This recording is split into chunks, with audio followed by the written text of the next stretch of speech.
La coiffeuse, c'est une œuvre qui a vécu un fait divers.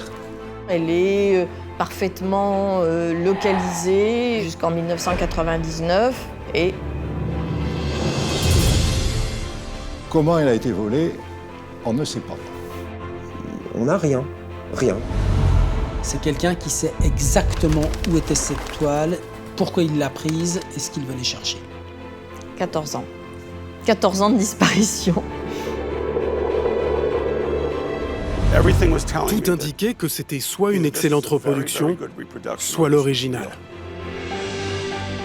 C'est un arrangement. La République, elle est prête à faire des petits arrangements de temps en temps. On n'est pas dans un jeu à cartes étalées sur la table. L'idée que nous tenions à ce moment-là un Picasso dans nos mains, envoyé sous la forme d'un cadeau de 35 $, était un moment bouleversant. There's no doubt, it's really the Picasso.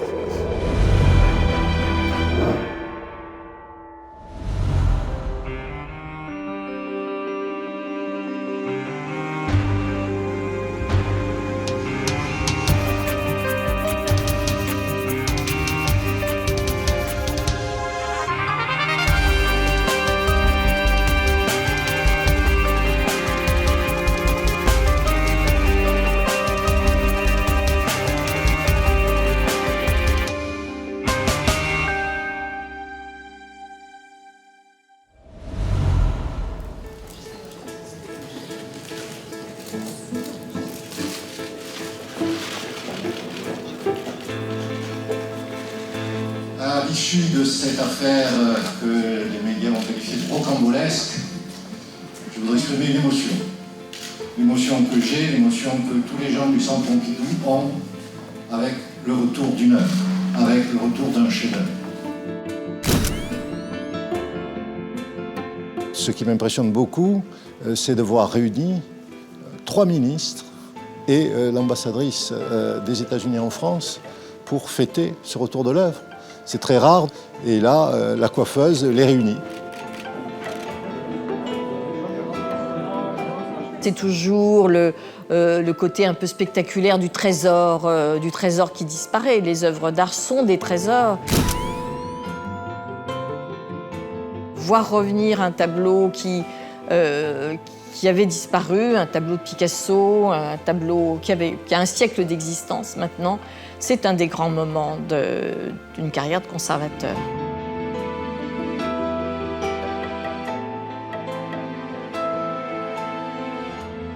Le retour de l'œuvre, c'est aussi le retour de ce qu'a fait Picasso.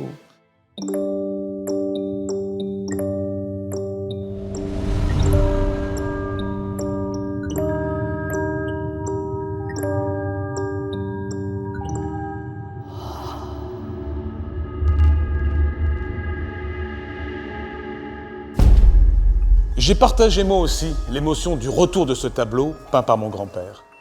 Peinte en 1911, cette œuvre appartient à la période cubiste de Pablo Picasso, qui est l'une des plus connues de son œuvre car elle symbolise la naissance de l'art moderne. Pablo a beaucoup étudié les grands maîtres de la peinture et tout particulièrement Cézanne, qui a cassé les codes de la perspective. Puis, en cherchant à représenter les divers angles de vue sur un même plan, Pablo Picasso décompose le sujet en forme cubique. La coiffeuse est bien au cœur de cette période cubiste. Mais attention, cette huile sur toile ne représente pas une jeune femme en train de se coiffer, comme son titre pourrait le faire croire, mais le meuble chic des maisons bourgeoises de ce début du XXe siècle. Ce retour officiel et heureux de la coiffeuse cache pourtant un dénouement particulièrement mystérieux de l'autre côté de l'Atlantique. Une incroyable histoire, l'aventure exceptionnelle d'une toile qui commence dans les réserves du musée du Centre Pompidou, un endroit secret et fascinant, totalement fermé au public, et où les œuvres, quand elles ne sont pas exposées, sont restaurées et conservées. Lorsqu'elle est rentrée dans les collections du musée en 1967, elle était très régulièrement présentée dans les salles. Le public avait l'occasion de la voir souvent, mais bien sûr, elle faisait aussi l'objet de prêts en France ou à l'étranger.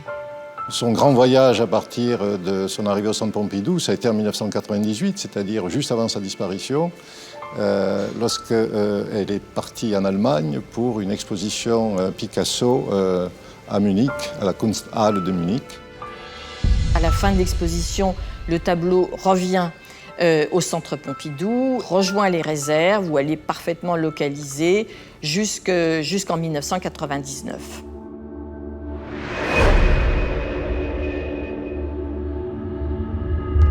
C'est en 2000 qu'il y a une autre demande de prêt pour une autre exposition, une exposition Picasso en Inde. Et donc, nous l'avons cherché à son emplacement. Et à ce moment-là, les responsables des réserves du musée nous ont prévenus. Ils ont prévenu la conservation du musée, le service des collections modernes où je travaillais à cette époque, qu'il était impossible de mettre la main sur cette œuvre.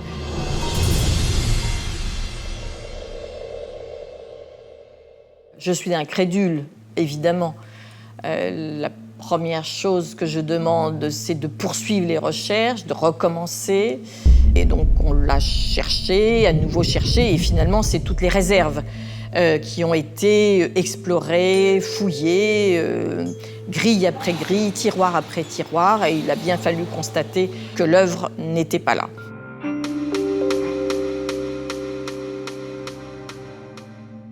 C'est un moment très, très douloureux, évidemment. Grande émotion, grande colère aussi. Qu'est-ce qui a pu se passer ?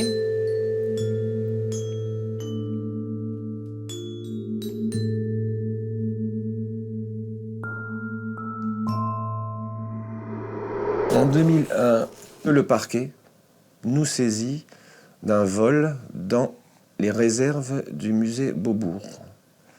Un Picasso, une huile sur toile. Les gens du musée Beaubourg viennent déposer plainte chez nous. Et là, on apprend qu'en fait, ça fait pratiquement 2 ans qu'ils recherchent le tableau. Ils finissent par venir nous signaler sa disparition. Un vol, on prend un vol. Une disparition, ça n'existe pas. Donc on se rend dans ces entrepôts.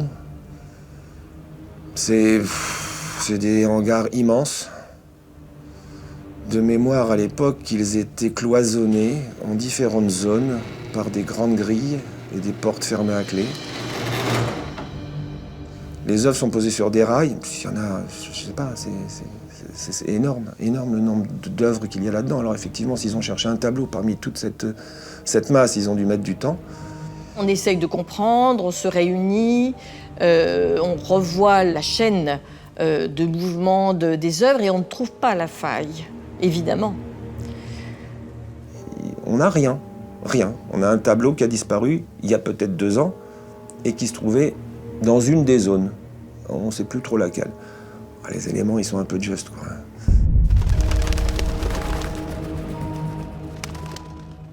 Quand on est saisi d'une affaire de vol, dans un musée, dans une bibliothèque nationale, on va essayer d'avoir le champ le plus large possible et ensuite on se resserrera. Donc nécessairement, ça va passer par vérifier l'emploi du temps des gens qui peuvent être employés, l'emploi du temps des sociétés prestataires de services pour le musée. Ça va passer par tout le champ des possibles.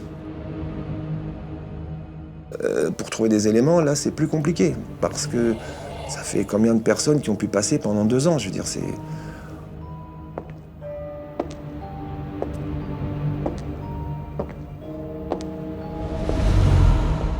Les hypothèses sur le vol, elles sont assez simples. Il n'y en a pas 36, il n'y en a même qu'une seule. Qui peut savoir qu'elle est ici, que c'est une toile de Picasso, que c'est pas un Picasso majeur, que c'est un Picasso du 2e cercle, c'est-à-dire un Picasso dont on va pas remarquer tout de suite la disparition. La preuve, c'est ce qui s'est passé, que c'est un petit Picasso, c'est un 33-46, c'est plus facile à dissimuler qu'une toile de 2 mètres, bien évidemment. Ça se remarque moins, on la dissimule facilement dans un sac et on part avec. Donc qui peut avoir toutes ces informations, sinon quelqu'un qui est directement concerné? Donc c'est forcément un employé du musée ou quelqu'un avec qui le musée travaille, un manutentionnaire à qui on va dire voilà, emporter telle toile de tel endroit à tel endroit. C'est quelqu'un qui sait exactement où était cette toile pourquoi il l'a prise et ce qu'il venait chercher. De toute façon, il est clair qu'aucun des responsables des réserves, de la conservation ou de la restauration, enfin de tous ceux qui sont habilités, ils ne sont pas si nombreux, habilités à bouger les œuvres, à toucher aux œuvres, aucune de ces personnes n'a eu cette œuvre en main. Ça, c'est clair. C'est forcément quelqu'un d'extérieur à l'équipe.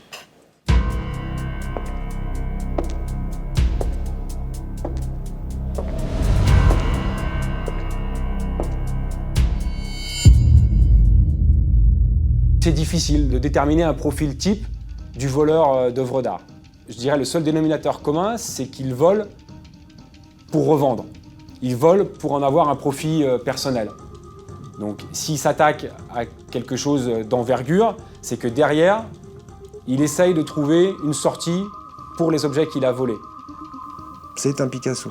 On n'a pas volé une œuvre moins importante, on a volé ce qu'on appelle l'icône, Picasso. Je veux dire, si on veut montrer à quelqu'un qu'un tableau a de la valeur, même pour une personne qui n'y connaît strictement rien en art, Picasso, on sait que ça vaut beaucoup d'argent.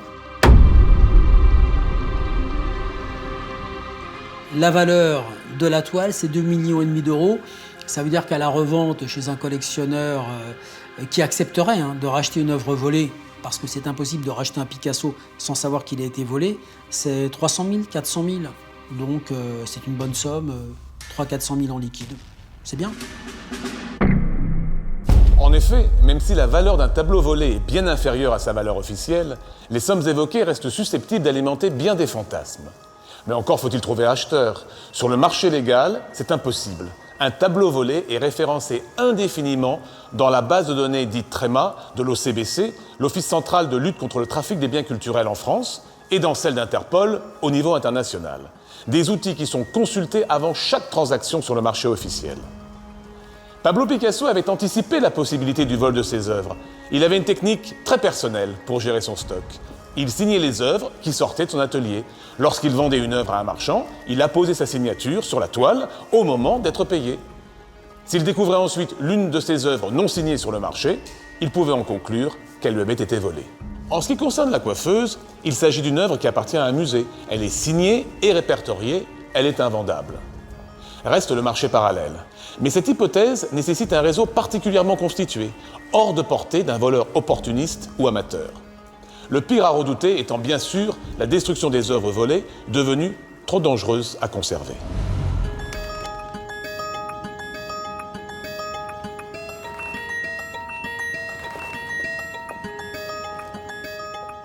On n'entend plus parler de ce tableau pendant de 2001 jusqu'à l'été 2014. Mais aucun renseignement, rien ne bouge, rien n'apparaît. Il n'y a pas de tentative de vente, il n'y a strictement rien.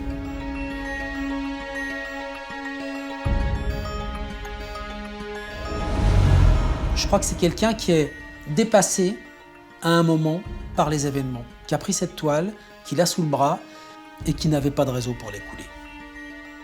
On ne désespère jamais de revoir une œuvre disparue.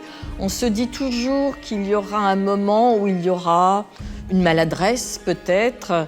Évidemment, impossible de savoir en combien de mains elle est passée, mais il y a forcément toujours un moment où il y a une faille, il y a une circonstance qui fait qu'une œuvre réapparaît.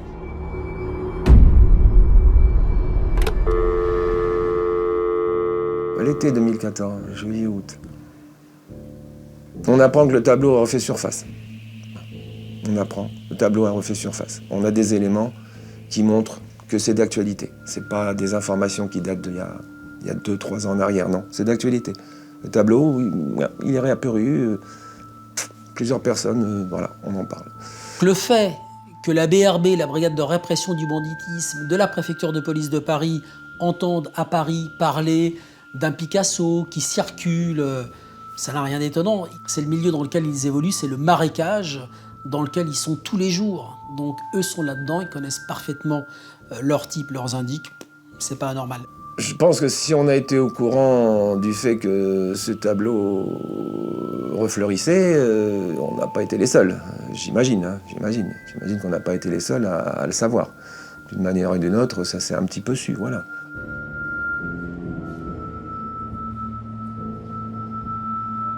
on entend parler d'un tableau volé de Picasso qui serait sur le marché illégal, bien entendu. Ce tableau serait à la recherche d'un acheteur. On entend donc que certains voudraient vendre ce tableau ou le placer. C'est pas le travail de la douane de mener des enquêtes. La douane, encore une fois, c'est la police des marchandises. Et j'ai envie de dire que, quelque part, la douane, elle s'invite dans cette enquête, qui n'est pas la sienne. C'est l'enquête de la BRB. Visiblement, elle a un tuyau. Et juste ça, un tuyau. On finit par comprendre qu'il y a de grandes chances que ce tableau retrouve ses réserves dans un délai raisonnable. Bon, on arrête là, on ne va pas plus loin. Et puis voilà, il est apparu 2 ou 3 mois après aux États-Unis. À la une également ce soir, un chef-d'œuvre de Picasso découvert aux États-Unis. Il avait été volé en France, au Centre Pompidou, il y a plus de 10 ans maintenant. Une toile estimée à plusieurs millions d'euros. Ce sont les douanes qui l'ont intercepté.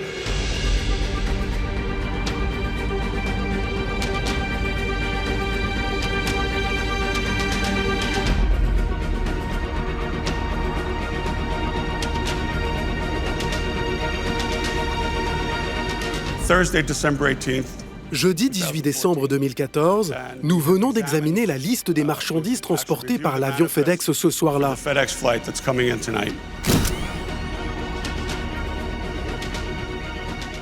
Et certains de ces colis nous ont intrigués.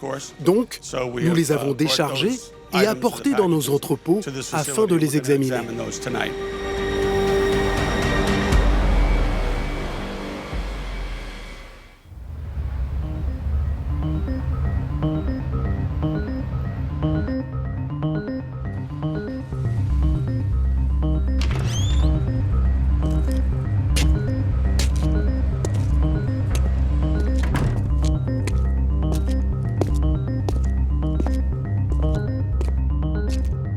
J'ai été informé par l'un de mes officiers qui effectuait les inspections à l'entrepôt qu'un des paquets était plus intéressant que les autres.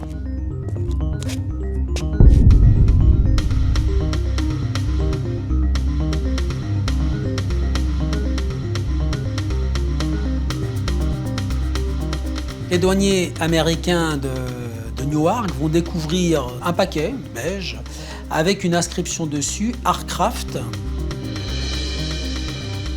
envoyé par un certain monsieur Robert. Il est écrit dessus « Joyeux Noël ». La valeur déclarée, c'est 30 €. L'étiquette sur le paquet indiquait qu'il avait été envoyé par un particulier. Il y avait le nom d'une personne à destination d'un entrepôt dans le Queens. Et si c'était un cadeau, il n'était adressé à personne. Donc, évidemment, c'est l'indice qui nous a poussés à examiner le paquet et à l'ouvrir pour voir exactement ce qu'il contenait.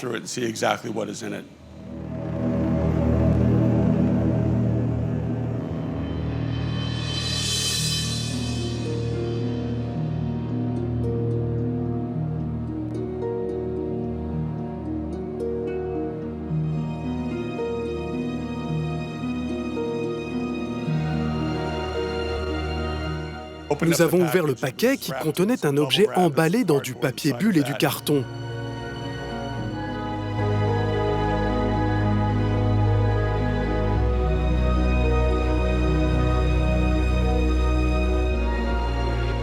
Quand nous avons ouvert le paquet, nous avons découvert non pas un cadeau ou un objet d'art artisanal, mais une peinture à l'huile ancienne.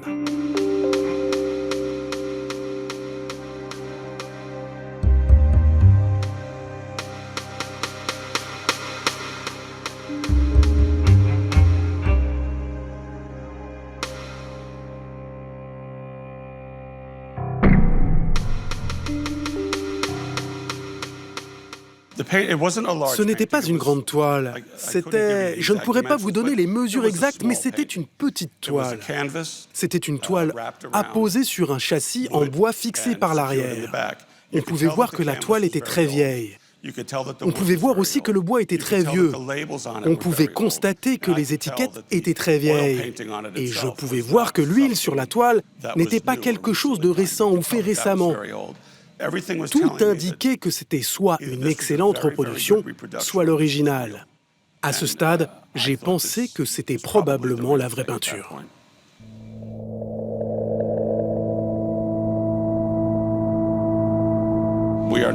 Nous ne sommes pas experts dans ce domaine, donc nous nous sommes tournés vers le Homeland Security Investigations, le HSI, et ils ont contacté leurs experts qui, grâce aux photos et éléments fournis, vont être en mesure de nous dire précisément ce que nous avons découvert.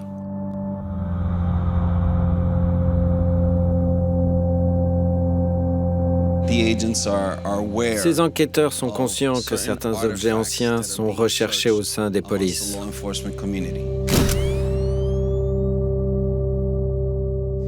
Il existe un registre d'objets volés tenu par Interpol. Et il existe également des archives nationales sur les objets volés.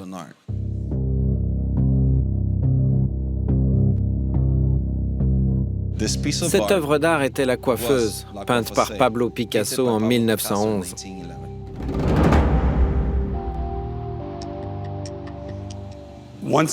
Une fois que le HSI a rendu ses conclusions d'enquête en déterminant que la peinture était volée et qu'elle était évidemment authentique, ils nous ont contactés pour nous en informer.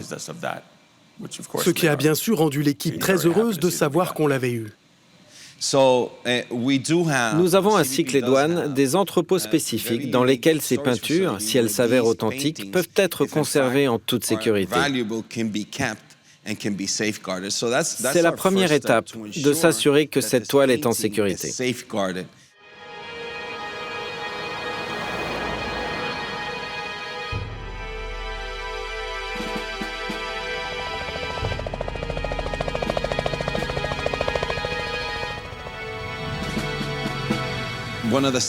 Une autre étape est bien sûr de contacter notre antenne locale de la ville d'où nous pensons que la peinture provient. Donc dans le cas présent, nous avons contacté notre bureau à Paris.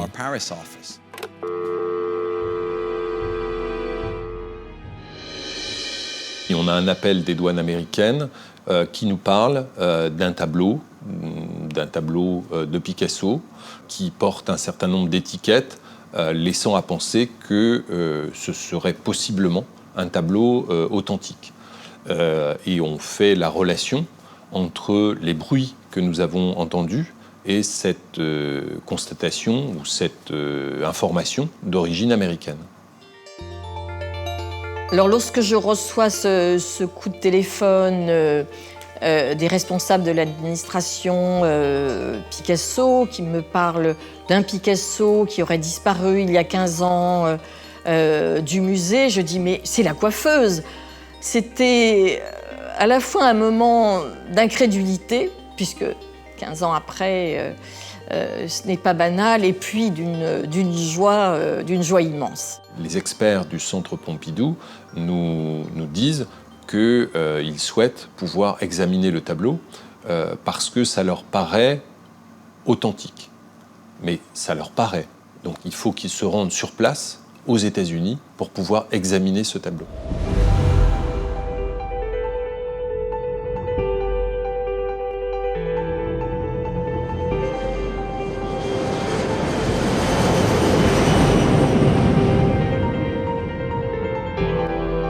Le départ était quand même quelque chose de tout à fait excitant. C'est vraiment un goût d'aventure. Je prends l'avion avec Brigitte Léal. Nous savons que nous allons être accueillis à l'aéroport par M. Richard, qui est un correspondant français des douanes aux États-Unis. Mais nous ne savons pas grand-chose de ce qui nous attend. Et il nous explique dans le taxi que nous allons vers Brooklyn, dans un endroit qui est une sorte de réserve climatisée, où nous allons être accueillis par le procureur. Mais tout ça est entouré de beaucoup de mystères, parce que vraisemblablement, il est important de ne pas savoir, peut-être à l'avance, la localisation de cet endroit. nous sommes dans un certain état de fébrilité, d'anxiété. On a toujours peur d'être dupe, effectivement. Est-ce qu'il pourrait s'agir d'un faux, d'une copie? Qu'allons-nous voir exactement? On est arrivé par un jour froid, vraiment glacial.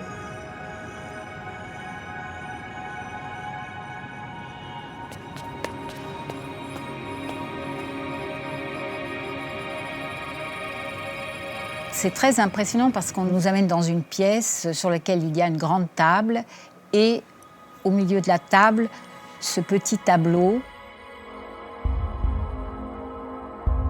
Et je dois dire que moi j'ai un petit moment d'arrêt. C'est vrai que c'est un moment d'attente, d'émotion et tout d'un coup, on revoit le tableau.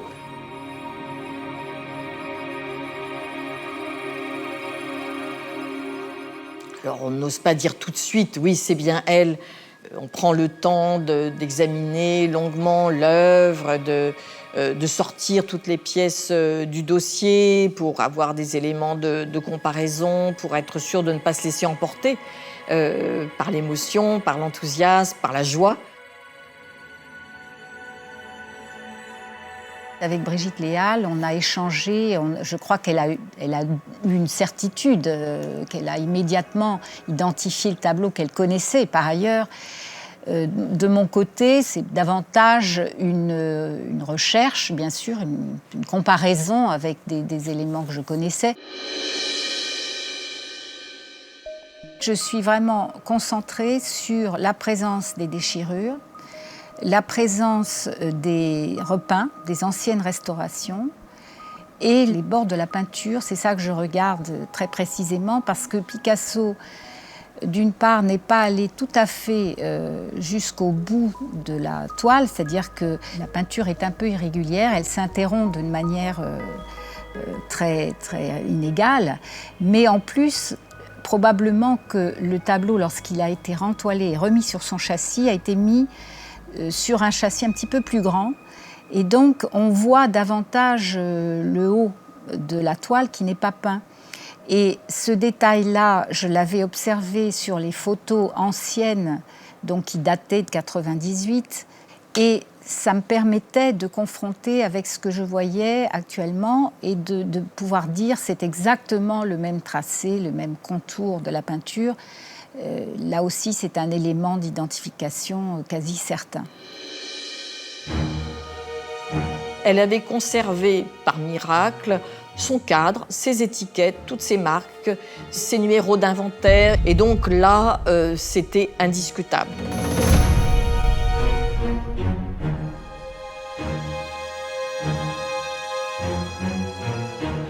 C'est elle, c'est bien elle.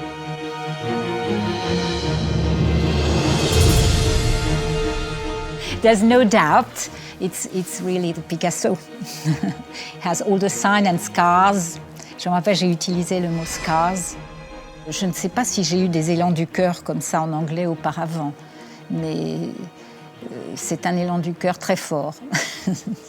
On était tous à la fois incrédules, bouleversés, et c'était un grand moment de joie, de triomphe, j'allais dire. On avait vaincu le temps, l'adversité, la coiffeuse allait revenir. L'idée que nous tenions à ce moment-là un Picasso dans nos mains, envoyé sous la forme d'un cadeau de $35, était un moment bouleversant. C'est une expérience que peu de personnes auront la chance de vivre. Je n'aurai probablement pas la chance de revivre cette expérience. Lorsque nous sommes capables de retrouver une œuvre d'art qui appartient à l'histoire d'un pays, c'est un grand moment pour nous. La toile est donc réapparue aux États-Unis. Interceptée par la douane américaine, elle a été authentifiée par les équipes du Centre Pompidou, mais un certain nombre de questions se posent encore sur son parcours. Pourquoi la toile a-t-elle été envoyée par courrier? Pourquoi l'emballage du paquet était-il si mal fait au risque d'attirer l'attention des douaniers? Et pourquoi surtout n'y a-t-il pas eu d'enquête sur les destinataires américains du fameux cadeau de Noël ou en Belgique sur son expéditeur? Le tableau de la coiffeuse revient 13 ans après sa disparition, mais il est loin d'avoir livré tous ses secrets.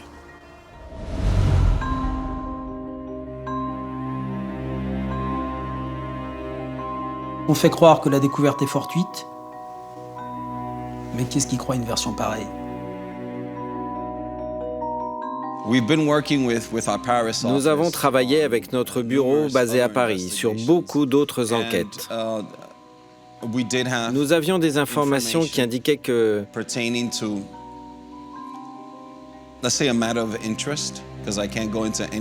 ne peux pas divulguer les détails des informations fournies qui ont permis aux douaniers de concentrer leurs recherches, qui ont conduit à la découverte de la coiffeuse.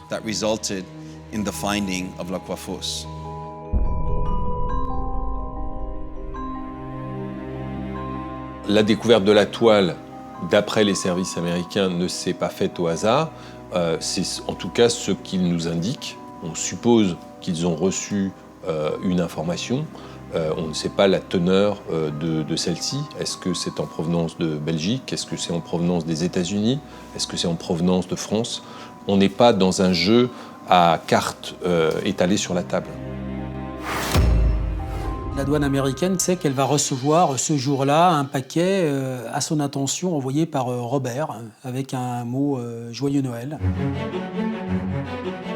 On a forcément des connexions avec les douanes américaines. Je vous rappelle quand même que la zone Antilles-Guyane en France est un des points de passage de toute la drogue, toute la cocaïne qui arrive par l'Amérique du Sud. Donc quand on se connaît parfaitement bien et à ce niveau-là et qu'on est capable de monter des opérations stupes d'interpellation aussi grosses ensemble, vous pensez qu'un tableau à 2,5 millions d'euros, l'affaire, elle s'arrange comme ça, hein, c'est vite fait, juste un coup de fil.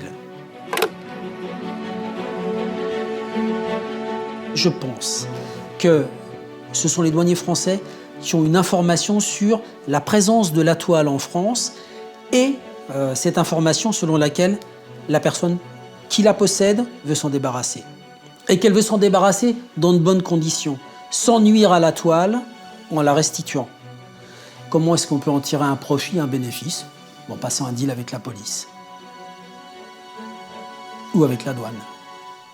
Ça veut dire que très vraisemblablement, les douaniers couvrent quelqu'un.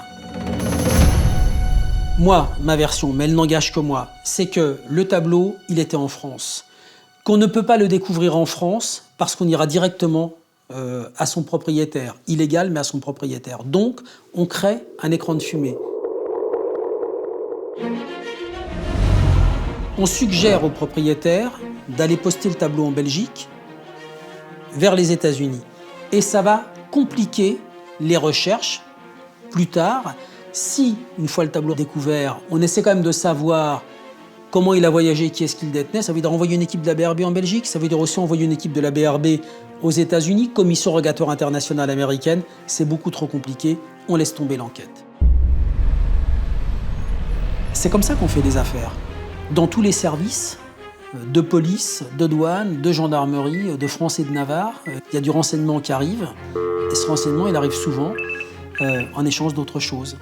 Cette autre chose qui pourrait être, peut-être, une espèce d'arrangement, d'accord, pour qu'on ferme les yeux sur le fait que cette personne, elle n'avait peut-être pas que ce seul Picasso volé, qu'elle avait peut-être d'autres œuvres d'art volées, et qui obtiendrait en échange un arrangement financier en France pour, je sais pas, la douane c'est le ministère du budget, c'est les impôts, c'est, voilà, il y a peut-être, on peut peut-être discuter un peu fiscalité, business, pognon, en tout cas, c'est un accord hors la justice. La justice, elle ne peut pas, le juge d'instruction ou un procureur, accepter de passer des deals comme ça.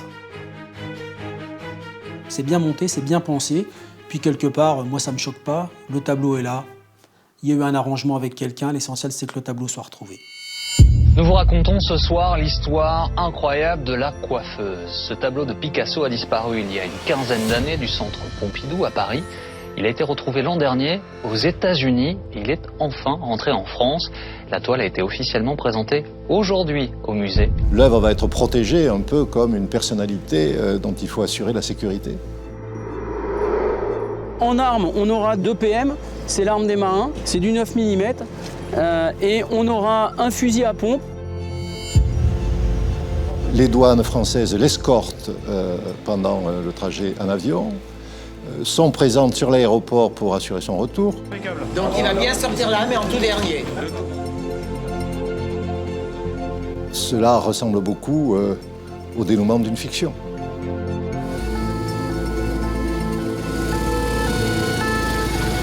C'est quand même un patrimoine national et mondial. Et dans ce cadre, on prend les égards qu'on estime nécessaires. En plus, il est quand même assez inutile de faire on va dire, le cadeau d'une telle toile à une organisation criminelle. L'œuvre approche, l'œuvre arrive au centre, l'œuvre fait son entrée dans le centre au milieu des clartés des gyrophares. Et moi, je vois arriver une équipe assez lourdement armée d'ailleurs, entourant ce petit tableau, La coiffeuse de Picasso. Et déjà, si vous voulez, cette seule façon de recevoir la coiffeuse montre que voilà, on est sorti de l'ordinaire, que là, on est dans quelque chose qui a le caractère d'un événement. Bravo, on vous remercie encore. Grande félicitations, merci d'avoir retrouvé, merci d'en avoir pris soin, je suis vraiment très heureux, très reconnaissant. Grand merci. Il est entre de bonnes mains maintenant. Et c'est dans ce lieu-là que l'œuvre passe de la sécurité à la culture. Et je crois que tout le monde est très ému à ce moment-là. En tout cas, moi, je le suis. C'est une œuvre qui a vécu un fait divers, qui a vécu un enlèvement, qui a vécu un vol. Donc, ma vision n'est pas une vision sereine, n'est pas une vision purement esthétique. Ce que je vois là, c'est le personnage qui a vécu une histoire.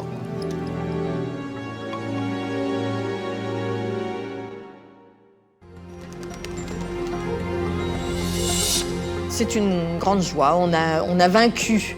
On a vaincu les voleurs. Ah, c'est une histoire magnifique. C'est une histoire rocambolesque. La coiffeuse est revenue en France. Et peu importe finalement la méthode, la République, elle est prête à faire des petits arrangements de temps en temps. Le tableau, il est retourné, accroché à son clou. Le fait qu'il y ait un certain mystère sur la manière dont l'œuvre a été retrouvée n'est pas forcément déplaisant. Ce halo de mystère autour de l'œuvre est une bonne chose parce que je pense que, vous voyez, il y a la grande histoire de l'art et puis il y a aussi l'histoire des œuvres. Et c'est bien que les œuvres aient une histoire et c'est bien que les œuvres aient une sorte de passé, une sorte de vie propre. Et je crois que dans l'attachement du public à l'œuvre d'art, ça peut jouer très bien aussi.